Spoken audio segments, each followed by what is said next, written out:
please be ready with all your questions. And feel free to keep drinking coffee and pandesal and roasted peanuts. I'll introduce, it's one dito. Hindi to according to age, kasi I don't know the age. No. This is according to geography, kasi from there to here. Welcome back to Secretary Vince Dizon. He still looks young, but when I saw him here the first time, he was younger pa. I remember he was here with Senate President Ed Angara, already brilliant person. Secretary Vince Dizon is Department of Public Works and Highways Secretary, and a lot of people think he is the most workaholic cabinet secretary in the Philippines today. Parating ano. And also, formerly he was, of course, Transportation Secretary, former presidential advisor on COVID response. Ano siya? Testing child, ang tawag sa kanya, and many others. Of course, he is an economist by background. That means he is a technocrat, not an ordinary politician. He also studied at De La Salle University, Management Financial Institutions. And napansin ko, as a young student, he was already a leader. He was Student Council President of De La Salle University. Also, he studied master's degree, applied developmental studies from the University of Reading in UK, and many other outstanding background ni Secretary Dizon. Welcome back, Secretary Vince Dizon. Maybe you can give an opening statement. Yes? Anything you'd like to update the media about what's happening? Yes. You have to press lang the, paki-assist lang si Secretary Dizon.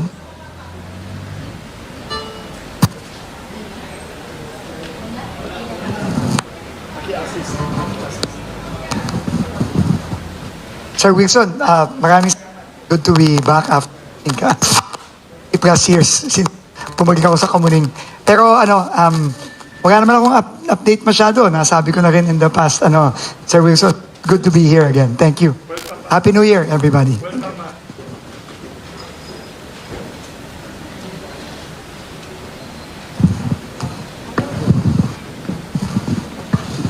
And next to give an opening statement, we have the very dynamic legislator, former mayor of Navotas, si Congressman Toby Tiangco. He is also very unique because he is a politician who studied BS Management at Ateneo de Manila University. He is a businessman by background, but now I think one of the most dynamic legislators in Congress and very fearless also in speaking out, even though he is with the government. Welcome, Congressman Toby Tiangco, for your opening statement. What's happening with the country? Yes, magandang umaga at sa ating mga kasamahan dito sa media.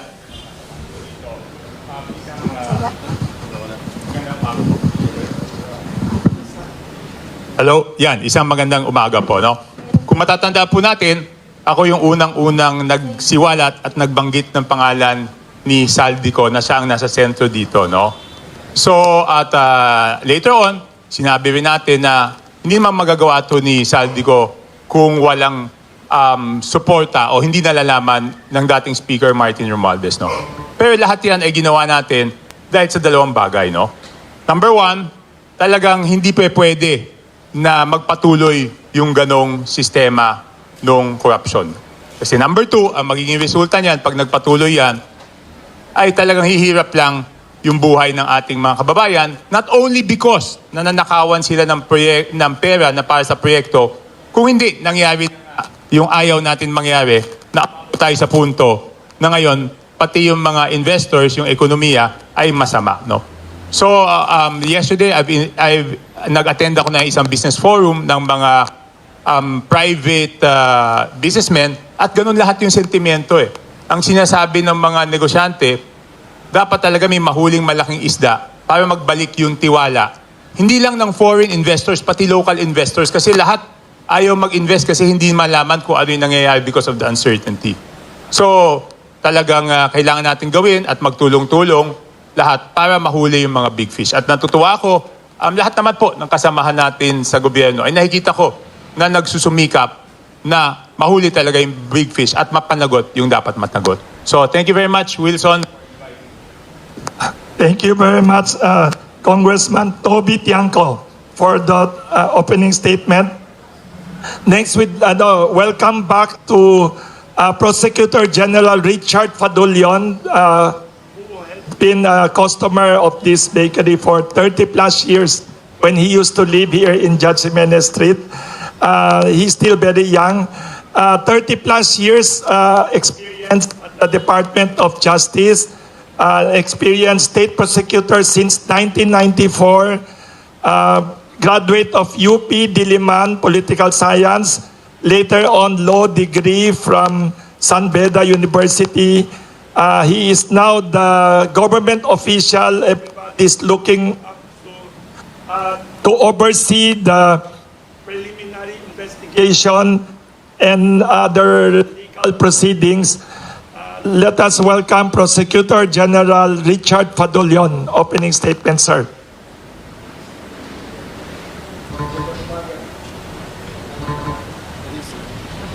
Hello. Ay. Magandang umaga po sa inyo lahat.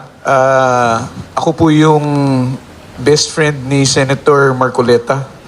Nito mga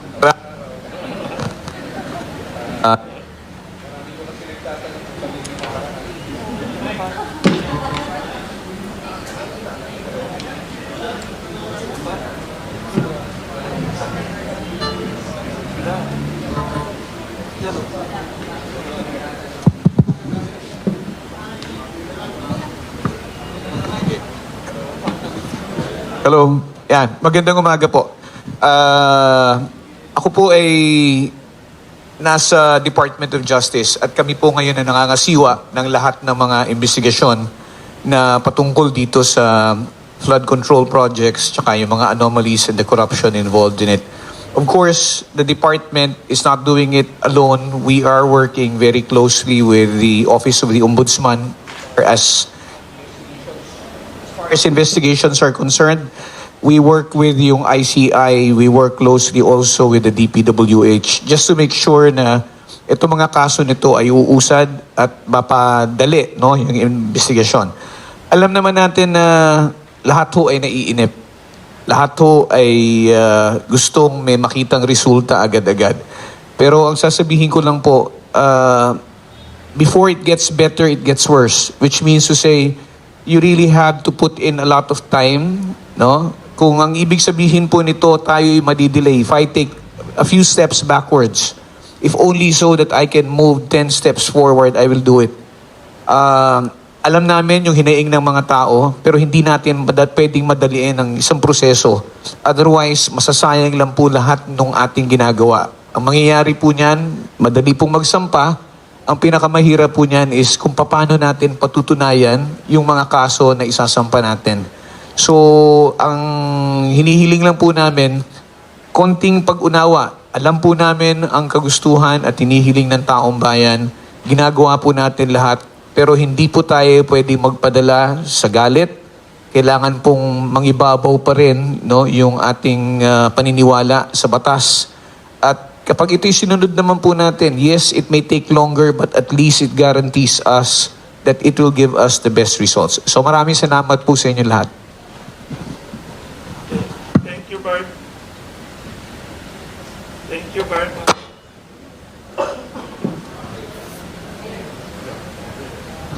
Thank you very much, Prosecutor General Richard Fadulion. Next, last but not the least, magbibigay ng opening statement. We have with us a crime buster and anti-corruption crusader, very well known in media. Si Mr. Ben Tulfo is President and CEO of BTAG Media Unlimited and also Divergent Concept Marketing Inc.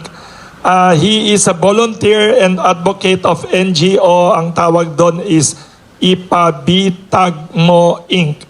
Also a crime buster involved in dangerous police operations against crime syndicates and other anomalies in society. He is unwavering in his anti-corruption advocacy. He is here to help the people ask many questions that we are angry about.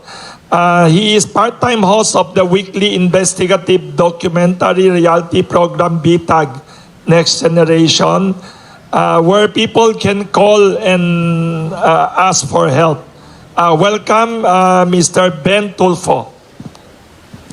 Thank you very much. Baka nagtataka kayo na dapat kasama niyo ako. Kaya lang dito, iba ang papel na ginagampanan ko ngayon. Matagal na akong isang crime buster dahil tulad ng sinabi na ni Wilson, for the last 15 years, sumasama ako dun sa mga operasyon ng droga, carnapping, hijacking, bank robbery. Sama tayo dyan. And another thing, nag-level up kami doon to look at the situation, itong sistema. Lahat na nakikita natin ngayon, ako mag-diretso na, epekto lamang ng problema. Ang dahilan ng problema, kinakailan matibay na sistema. Yung sistema hindi pwedeng paglaruan ng sino mang mga putok sa buhong gustong paglaro ng sistema na akala malulusutan ang sistema. Ano bang sistema? Una, siguro, ako'y diretso na. Itong nangyayari ngayon, nasabi na ng mga panelists dito, iisa lang ang sinusulong namin dito. Ano ba yung sinusulong natin? Partisipasyon ng taong bayan sa ibaba. Ang partisipasyon ng taong bayan sa baba, kapag ang taong bayan ay sila'y, alertado, informed on every project's preparations, kung sasabihin yan, paggawa ng NEP, National Expenditure Program, susundin hindi lang bilang isang programa at gawin ng pulisiya yung bottom-up budgeting. Hindi po ito bago at ito'y isinagawa ng mga nakarang administrasyon, panahon give credit where credit is due. The father of BUB, bottom-up budgeting, is the late President Noy. And the brain is, credit is due, si Florencio Abad, yung DBM Secretary niya noon. Anong ibig sabihin noon? It was done for inclusivity to address poverty nung araw. That's what I know because investigator ako nung araw sa media and I believe in that back in 2014. And I have talked to some politicians and some members of the cabinet back in the past ni President Noy.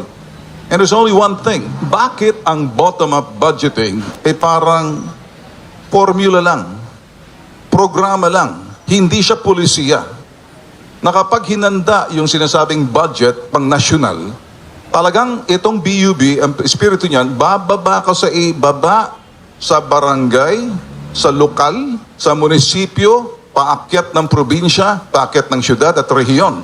Pagdating yan, alertado na ang mga tao kasi may expectation sila doon sa gusto na mangyari. Kung basketball court man yan, or tulay man yan, na dapat gawin doon, ipupush nila yan sa kanilang either sa mayor, ang mayor, alam na rin ng mayor na hindi lamang doon sa mga mambabatas. So pag alam ng mayor, alam ng barangay, alam ng civil society, alam ng taong bayan, alam ng simpleng mamamayan na maging aktibo, expectant na sila, umaasa na sila na merong proyektong isusulong ng lokal sa mayor o di naman kaya sa barangay, sa mayor, paakyat yan ng kanilang congressman.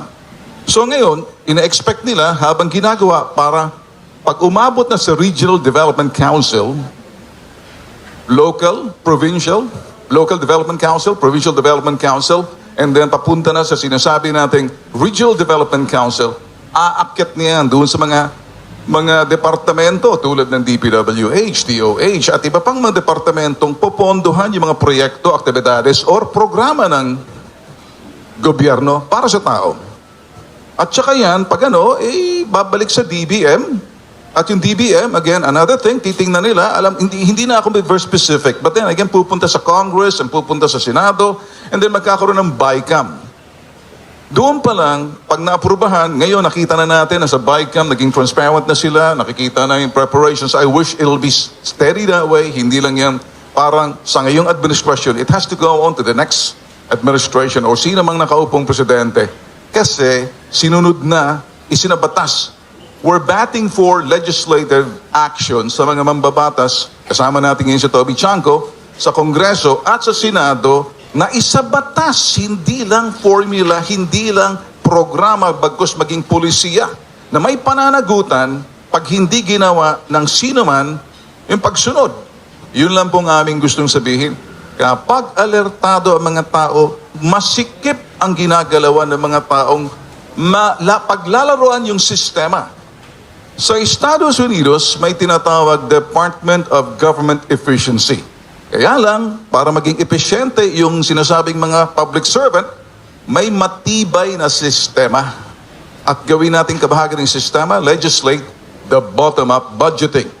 Yun po ang aming gustong isulong dito. Kaya nandito po ako. Hindi po Thank ako you. media. Ang sa akin na yun. At ready na po ako rito nakaupo. Please, don't ask me anything about media because hindi yan ang aking gagampanan ngayon, an advocate and anti-crime. Thank you. Thank you very much, Mr. Ben Tulfo. First, before the media question, may mga amin nagpadala dito. What are the may nagsasabi dito, people are asking what is the expected timetable daw of the close of the major they are asking about the big fishes. Kasi maraming nakita ko sa mga text messages by the journalists, government officials promised before Christmas there will be big fishes spending Christmas in jail. What are the schedules or target schedule for jailing or at least filing of big cases for big fishes now? Anyone who wants to update or what are to be expected now? And a second question is somebody asking here, 2 or 3 journalists, is the ICI still effective? Does it still exist now or wala na daw at present status? Sir Wilson, let me first question, no? I know and I heard also promises being made. That's why people were expectant sometime noong December that people will be jailed, na merong maghihimas rehas, no? Pero ang akin ho is I cannot be, or the department cannot be bound by the statements that are made and rush things simply because those statements were made. We still have to go through, kailangan pa rin nating dumaan dun sa proseso. At ang sinabi naman po namin is that by the start of the year, there will be filings of cases as against various personalities. In fact, ito pong na-file na kaso ngayon sa Sandigan Bayan, itong as against Zaldico, former Congressman Zaldico, former Senator Bong Revilla, is the product of investigations na ginawa po ng Department of Justice. So, nagsimula po tayo dyan. Tinutukan po muna natin yung mga ghost projects na sinasabi nila sa First District ng Bulacan dahil sa ito po yung mas madaling tukuyin, mas madaling makita, mas madaling alamin, at mas madaling maberipika.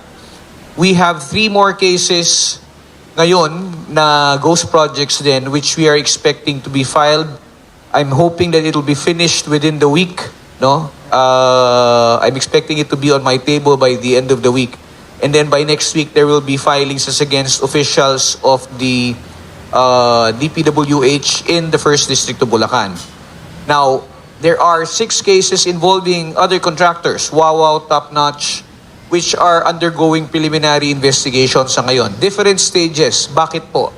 Kasi pag nag-imbestiga po ang National Bureau of Investigation, hindi naman po yan sabay-sabay na naisasampa sa amin. At hindi po yan basta pag isinampa, ay agad-agad isiset natin for preliminary investigation.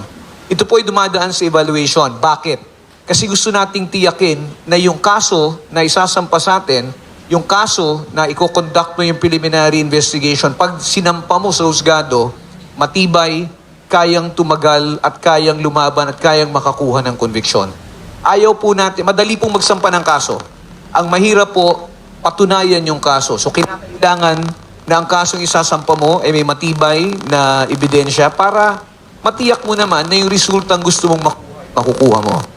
Now, aside from those six cases, the timetable, siguro before the end of, by the middle of February, there will be results already. There will be either filings, either before the regional trial court or the Sandigan Bayan. And then we have two other cases for plunder. No? This time as against, two or three cases again for plunder as against Senator Estrada and then again former Senator Bong Revilla, which is undergoing, which will start preliminary investigation.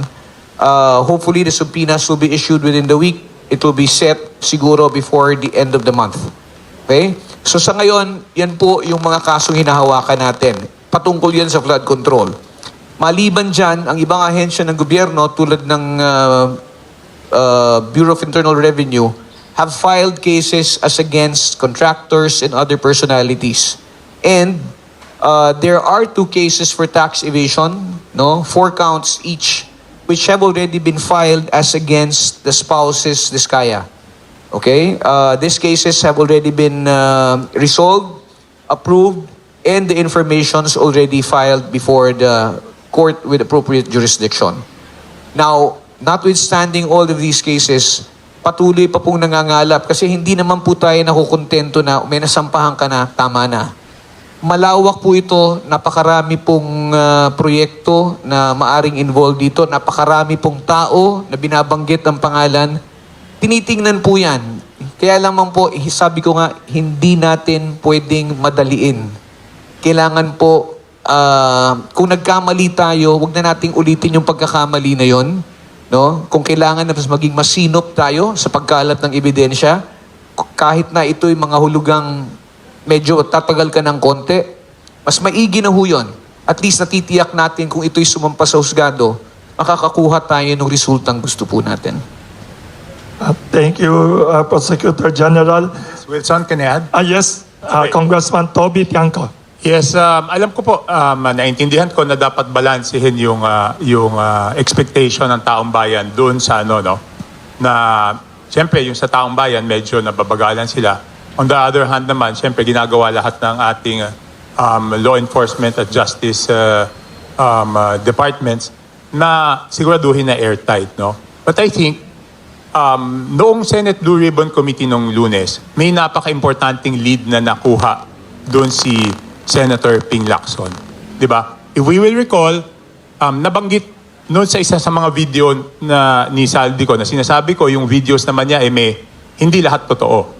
Pero merong totoo. He mentioned a house na 30 Tamarin Road. Di ba?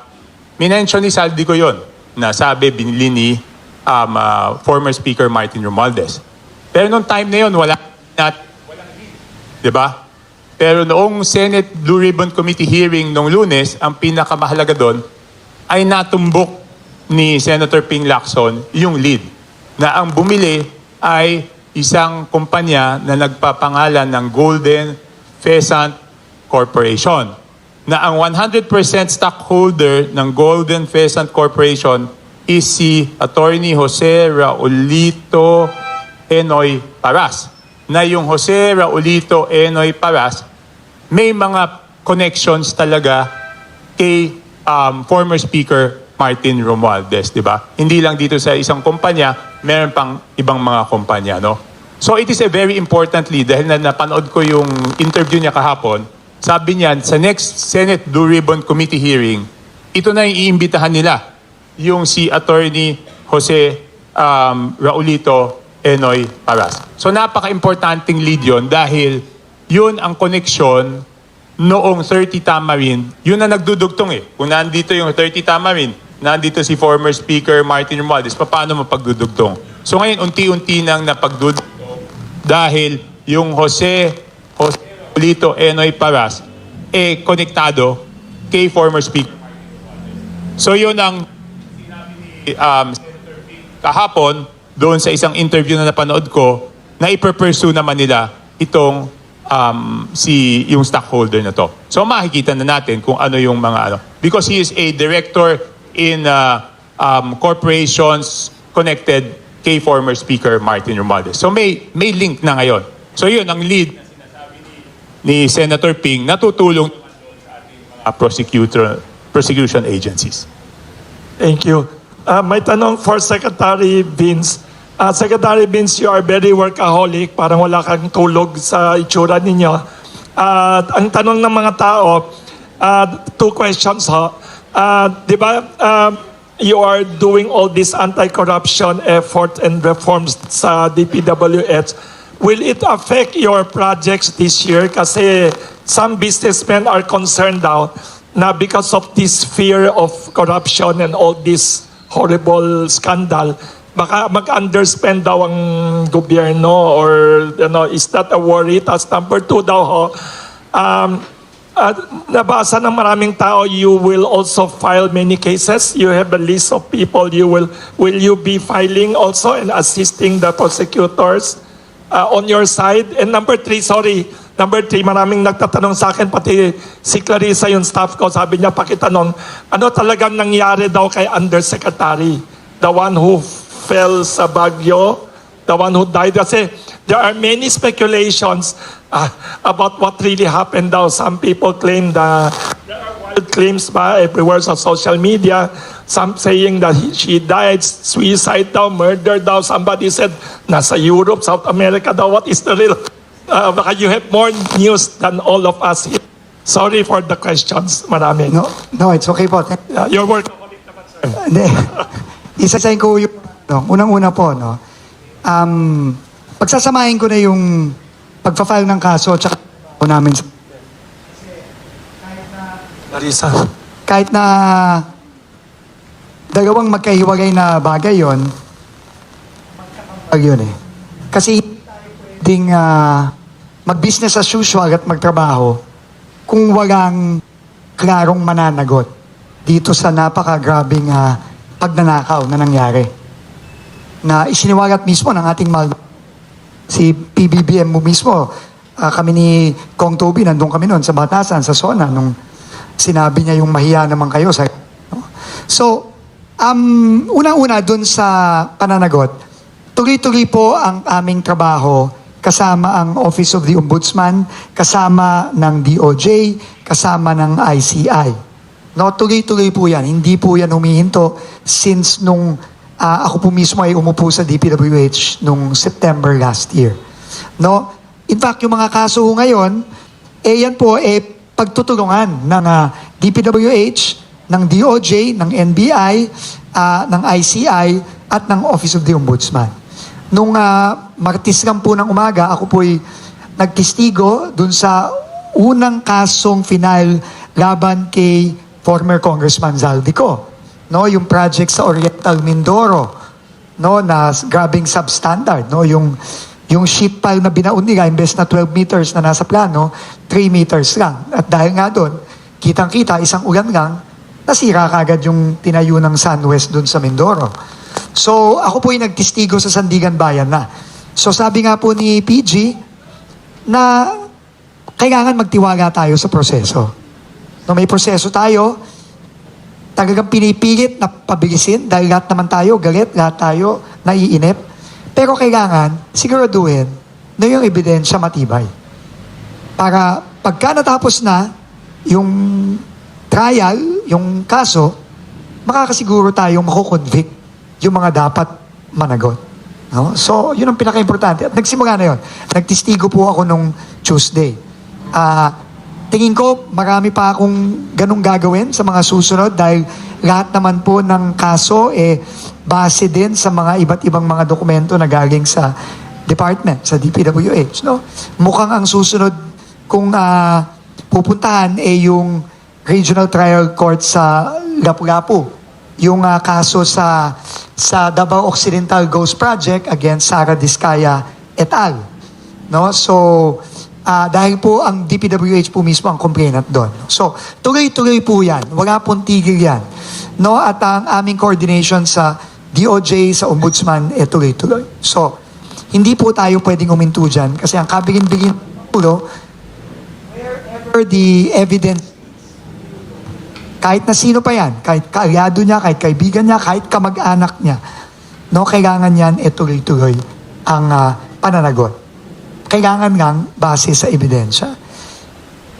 Kasama dyan, yung totoong yung regular na trabaho ng DPWH, which is yung pagsasayos ng infrastructure. Ngayong umaga, nanggaling lang ako sa Araneta Avenue, in-inspect natin yung malapit nang matapos na drainage rehabilitation.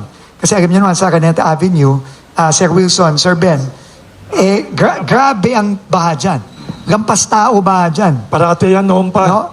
So, minor than double natin yung capacity ng mga drainage, pinalaki natin. And i-extend natin yung drainage all the way to the San Juan River sa May Rodriguez. So lahat yan ang commitment natin matatapos. Sinimulan yan nung September of last year and matatapos na yan yung sa Araneta by mid-February and yung connection hanggang E. Rodriguez papuntang San Juan River matatapos na rin before the rainy season ng Mayo. Kasi yan ang kabigin-biginan ng Pangulo. Let's take advantage nitong tagtuyo para lahat ng pwede nating maayos, lalo na yung mga flood mitigation natin, kahit na wala tayong budget for new flood control this year, lahat ng ongoing at lahat ng declogging ng mga drainage, lahat ng dredging ng mga waterways, lahat ng paglilinis ng mga basura sa mga estero, kailangan tuloy-tuloy yan. Lalo na ngayon bago magtag-ulan. So ginagawa yan hindi lang sa Metro Manila, ginagawa na natin yan sa Cebu, sa Bacolod, mag-launch tayo sa Rojas City, mag-launch tayo sa Carao, at sa iba pang parte, pati sa Cotabato sa Mindanao. So, po ang trabaho. And last na lang nasasabihin ko about that is, while totoo na halos nangalah ang budget ng DPWH ngayong taon, it is the lowest budget of the DPWH since 2019, since before COVID. No, roughly about 4% ng original budget ng DPWH nawala at ginipat sa mga importanteng mga serbisyo.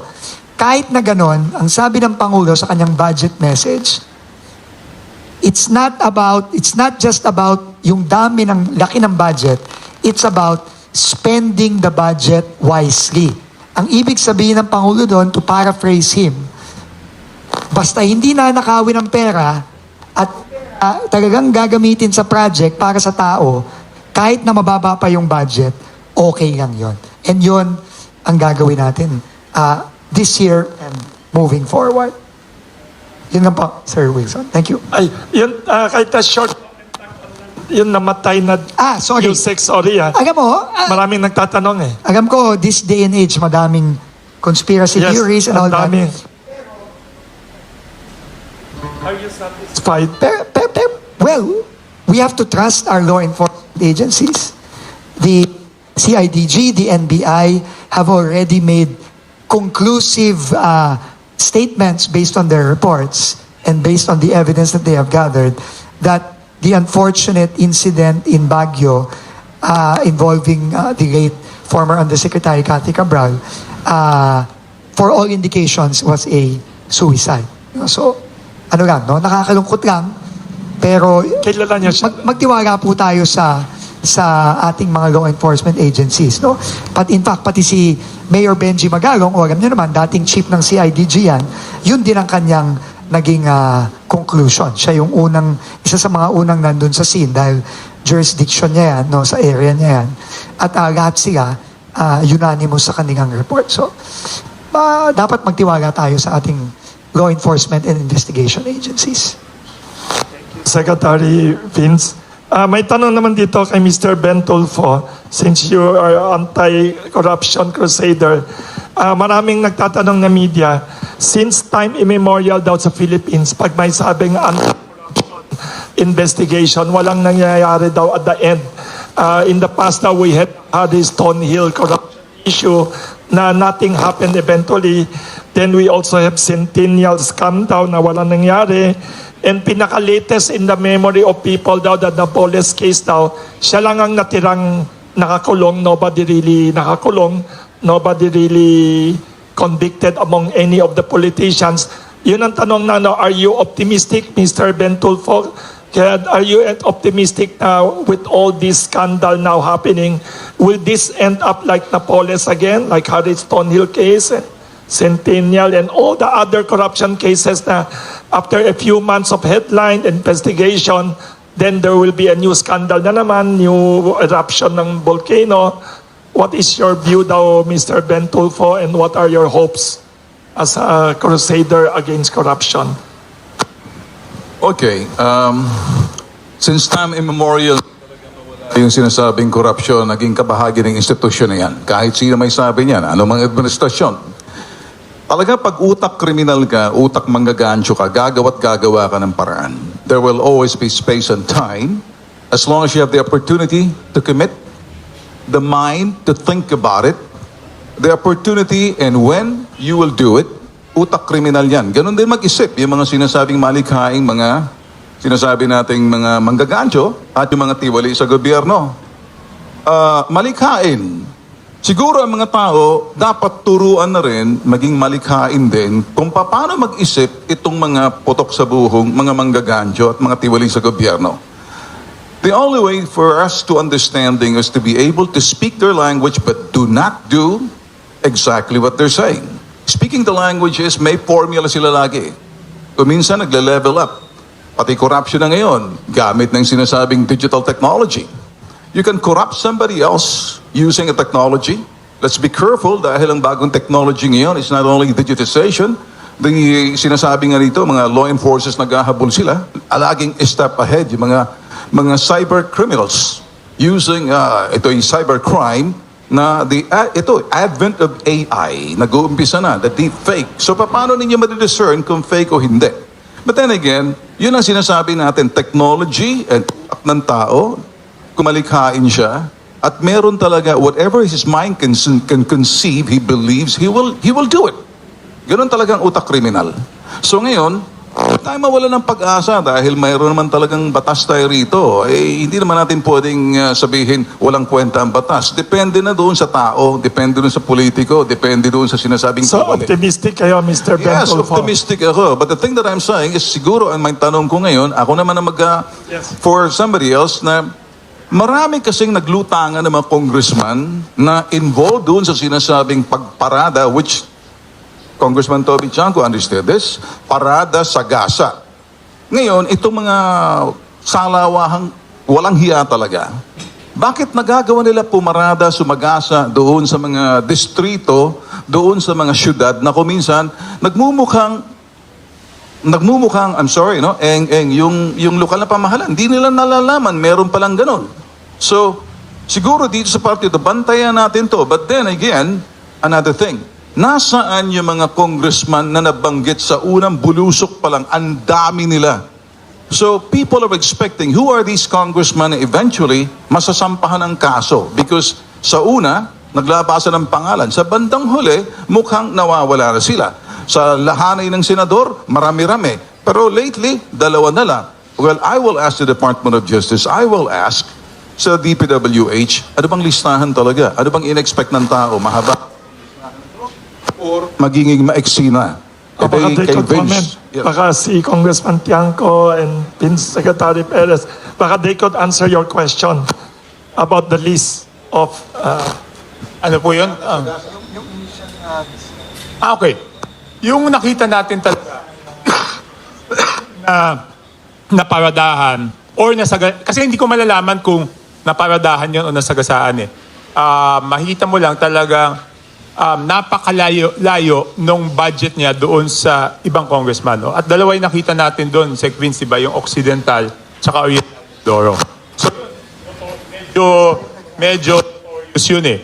Kaya nga, yun yung sinasabi ni Vince na nakitaan nila yung Sunwest yun, no? Ng substandard projects doon, no?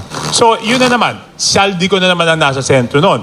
Kasi, hindi naman, kung ikaw chairman ng Committee on Appropriations, wala makakapaglagay ng pondo doon ng hindi mo alam. Pag pinatanggal yun eh. So the fact na doon sa lugar na yon ay pinayagan niya yon. At hindi natin alam kung coincidence lang ba talaga na ang nanalo pa nung nung bidding, kumpanya niya, yung SunWest. Tapos, naging substandard pa. Yun yung mga yun yung talagang nakita ko very blatant kasi dalawa lang yung 20 billion na yun doon sa budget. Alam mo yung magkaroon ka ng budget na 5-6 billion. Kasi ang normal diyan is mga 2.5 So pag umabot ng 20 talagang magugulat ka doon. At yun, nakita na nga natin yung link na bukod sa lumobo yung budget doon sa lugar na yon, ang nakakuha pa SunWest tapos substandard pa. Kaya siguro yun yung sinasabi ni Sec Vince na talagang pa-file nila ng kaso. So Secretary Vince will file more cases. So, like I said po, no, definitely, no. And in fact, regarding congressmen naman po, no, kung maaalala nyo po nung mga November, nag-refer na po tayo together with ICI at that time ng ilang mga tinatawag nga nilang congressmen contractors, no, mga 8 ata o 10 po yun. Di ba conflict of interest? Opo, hindi po. Marami pong recommend na charges. Plunder, Yes. conflict of interest, Yes. bribery, malversation. Yes. No? So lahat po yan ay nasa ombudsman na. No, kasama po dyan. Iba't ibang mga congressman po dyan. Sika Congressman Jojo Ang, sika Congressman Garjola, sika Congressman Wala kayong bodyguard, Secretary Vince? With all these politicians na sa listahan niya. po. Pero Okay lang. hindi. Yes. Wala po, kasama po sa trabaho. Wala po tayong magagawa. Yes, Pero oo. ang ano lang po is, kailangan lang po talaga, uulitin ko lang yung sinabi ni PG kanina, kung saan yung ebidensya, doon tayo pupunta. No? Doon tayo pupunta. No? Marami ba evidence ninyo? Napakadami pong project, napakadaming dokumento, napakadaming ebidensya na kailangang pag-aralan. No? Pero ito nga po, tuloy-tuloy po yan. And in fact, alam ko, pati ang ombudsman at ang DOJ, may sarili din silang fact-finding. No? Ng Yes. iba't iba pang mga reports. Dahil, halimbawa po, yung mga Diskaya, meron din silang sarili nilang mga linista. Listahan. No, yan po, iniimbestigahan na rin po yan ng DOJ at ng Ombudsman. So, ang importante lang po, tuloy-tuloy, naiintindihan po natin yung kainipan at yung galit, pero nakikita naman po na simula nung December, halos kada linggo, kada 2 weeks, meron pong bagong kasong finafile sa korte. At nagsabi na rin po si PG kanina, may mga pasunod pang mga iba very soon. So, yun lang po, tuloy-tuloy lang po tayo. Ito, maiba lang konti for 1 minute. Ang daming mga flood control problems. Sabi ata ni Senator Ping Lacson, 1 trillion pesos ba na binuhos sa flood control total 3 years. Totoo ba yan? 1 trillion pesos daw. Nabasa ko somewhere. Kung ito total po siguro, yung so many years, no? Yes. Posible po yun, na ganun kalaki. No, pero ang problema kasi, it's not Yes. just yung amount. It's not Where yung it's amount. spent. Kung saan ginamit. For example, At saka kung totoong ginamit, baka hindi ginamit. oo. Unang-una, sa Bulacan, yan ang epicenter dahil dyan pinakamarami talagang ghost project. Sa Bulacan. Ang dami talaga dyan. No? Ang isa pa naming isang area na nakita ng maraming ghost project, Davao Occidental. No? Kasama na. And this dates back even previous administration pa yan. No, kamukha nung sa Davao Occidental na may kaso ngayon si Sara Diskaya na nakakulong siya ngayon sa Cebu. No? Pero marami ding substandard. Yung sa SunWest. Ang problema din halimbawa dun sa Oriental Mindoro, yung flood control project na yon, sabi ni Governor Dulor, unang-una, hindi niya alam na magkakaroon ng project doon. No? Sarili pa niyang bayan yun, taga-nauhan si Governor Bonds. Hindi niya alam, nagulat na lang siya, biglang meron nang nag-mobilize, walang kinuha mga permit, at nagsimula na lang. Yun, klarong kaso ng sagasa yun. Di ba? Hindi mo alam eh. Di ba? Pero ang ano doon, sabi nga ni Governor Dulor, hindi parte yung lugar na yon sa kanilang master plan for flood control. So yun ang masakit dyan. Daan-daang milyon, bilyon, ginagagay either ghost or in the case of Oriental Mindoro sa SunWest, substandard, tapos hindi pa dapat naglagay ng flood control doon. So talagang tapon yung pera na yon. Secretary, do you think the Philippines will ever see the day that we will be like South Korea and China, na yung big fishes will really rot in jail? May ganyan ba? Ako, I would like to believe so. Na we Kasi can be nga- like South Korea and China? Kasi very clear Singapore. si Pangulo. And now I think we are already seeing it. You know, for the longest time, si Kong Tobing ang Oo. against former Congressman Zaldico. Wag ang gustong magsalita. Oo. Wag ang gustong bumigkas man lang ng pangalan niya eh. Di ba? Pero ngayon, may arrest warrant na siya at hinahunting na siya. Kansilado na ang passport niya. So, I think there is hope dahil doon. And will ng Pangulo yan eh. Secretary, ito a little bit outside the ano. Ang daming flood control non-stop for many years. Can we not, naisip ko lang, Secretary, pwede ba tayo gumawa ng bagong city na lang out of Metro Manila? Kasi sa Indonesia, sa Myanmar, sa Malaysia, gumawa na sila ng bagong syudad. Siguro yung mga Kastila, the Spaniards, did not do city planning well. Baka Manila is forever flooded na. Why don't we move na lang to another area, the entire city, para yumaman pa economy? Do you think it's a possible I think great it's very idea? possible naman po, no? I mean, and we're seeing it na naman po. South, you go north, lumalaki na po at nagde-develop na po yung ano. Kaya lang, Capital. tama po kayo, kailangan iplano ng mabuti at talagang strategic and talagang full force ng gobyerno. Pondo, planning, lahat kailangan. Kasi hindi po simple yan. Matagal-tagal pa po yan eh. 2 years na lang po ako. So, Yes, our media friends, you can ask questions. Yes. Pwedeng yes. Larissa, ikaw muna mag-ano.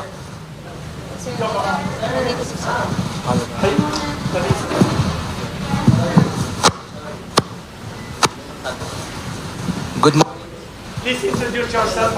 and I'll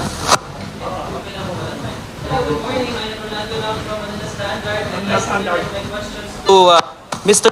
and to the din sa I can speak without the mic. Thank you. I'd like to ask po sana kasi naglabas nagbigay po ng witness na nagtas sila Anis Joy and the Department and Committee hearing few days ago. Ngayon po sir, attorney, bibigyan niyo po ng value ang accusation nila na si Vizcaya ang receiving front ay gumawa this in your ongoing investigation sa flood control scandal on your end. Well, binanggit na nga kanina, no, that was a revelation that happened nung Monday.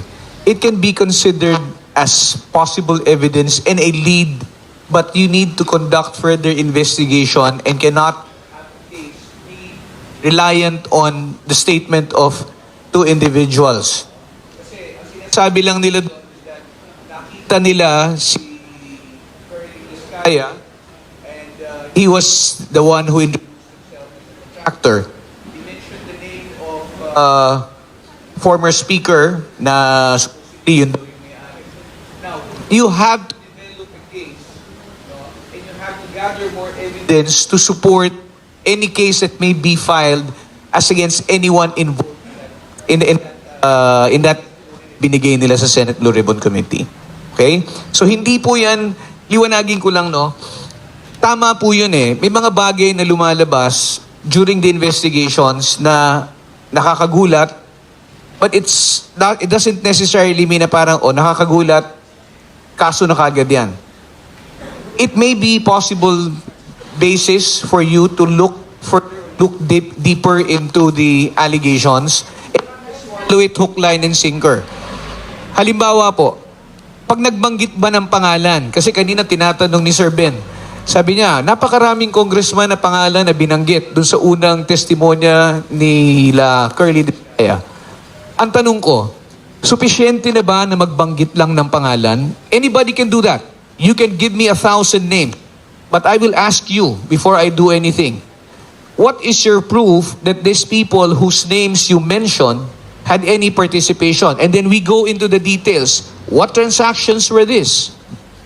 What did it involve? What project did it involve? How much was the cost? Where did the transactions happen? There are so many details that you have to find out before you can even develop a case. So Hindi po yan sigon sa nagbanggit ng pangalan kaso. Ibabalik ko lang po. Kung halimbawa was mentioned, everybody deserves due process. We may not like it. Yung tinatanong kanina, so anong ginagawa natin doon? There may be no case yet filed against them, but at least for your information, as far as those mentioned, a lot of them have their assets frozen already by the AMLC.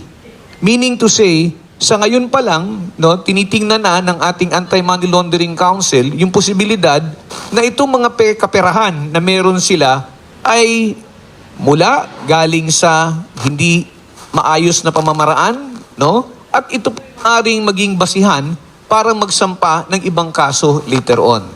So ang gusto kagad kasi nating makita para bang yung we resort to, sorry to say this, but everybody wants to have yung parang But we are a country which is governed by the rule of law.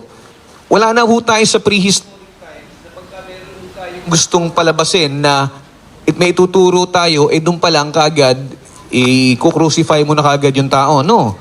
You have certain procedures before you can indict, before you can start an investigation, before you can prosecute a person. Diba? Otherwise, everybody, magbabatuhan lang tayo ng pangalan dito, lahat yung kakasuhan mo. Sabi ko, madaling kasuhan. Ang tanong, kaya bang Thank you, Attorney. Last one question po from my end. Congressman Blanco, there was an impeachment complaint na inihagin a few days ago. Kung please give us a moment, do you support any move to impeach either BBBM or VP Sara at this particular time? Are you referring to the impeachment filed against PBBM? Okay, I've been very consistent, no? Whether it's regarding the impeachment of VP Sara or impeachment of number one, ang prinsipyo ko dyan, everyone must be accountable. Walang is very clear. Very clear yan. Everyone must be held accountable. The only question is, does Congress have the moral authority to be the one to hold these public officials accountable? Diba? Meron ba kami? Yun lang ang tanong eh. Meron ba kaming moral authority to hold them accountable? Of course, it is a constitutional duty. Walang question dyan. But in exercising your constitutional duty, ang dapat mong isipin, do you have the moral authority to exercise it? Diba? Kasi, di ba sabi nga, bago ka tumingin sa mukha ng iba, tignan mo na yung sarili mo. Okay? Number one yan. Ang daming involved doon sa, tulad na sabi ni Ben, ang daming involved doon. Tapos sila rin yung pipirma sa impeachment ng kahit sino sa dalawang to.